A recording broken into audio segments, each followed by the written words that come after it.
সুবহানাহু ওয়া তাআলা মানুষকে সৃষ্টি করেছেন অখলাকাল ইনসানা দাঈফা।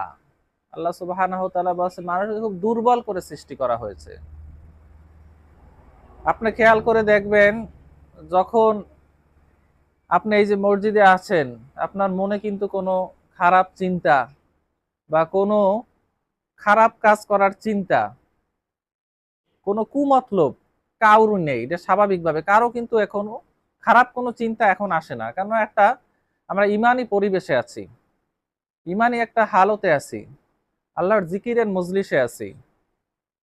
আল্লাহ রসুল সাল্লাল্লাহু আলাইহি ওয়াসাল্লাম বলেছেন, যখন বান্দা কোনো এরকম একটা মজলিসে বসে যেখানে কোরআন নিয়ে আলোচনা করা হয়, ওয়াতা দা রসুনা, এবং এর দার্স প্রদান করা হয়, কোরআনের শিক্ষা প্রদান করা হয়, কোরআন তেলাওয়াত করা হয়, তখন এই মজলিসটাকে হাফাতুহুমুল মালাইকা, ফেরেশতারা পরিবেষ্টন করে রাখে।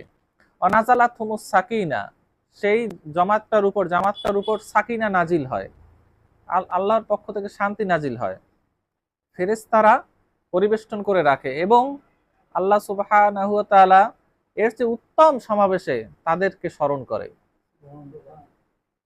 তো এইরকম একটা পরিবেশে, এইরকম পরিবেশগুলো যে বা জুমার খুতবার এই সময়টা বা এই জিকিরের সময়টা আমাদের একটা জীবনের চালিকা শক্তি হিসেবে গ্রহণ করতে হবে, জীবনের চালিকা শক্তি। আল্লাহ সুবহানাহু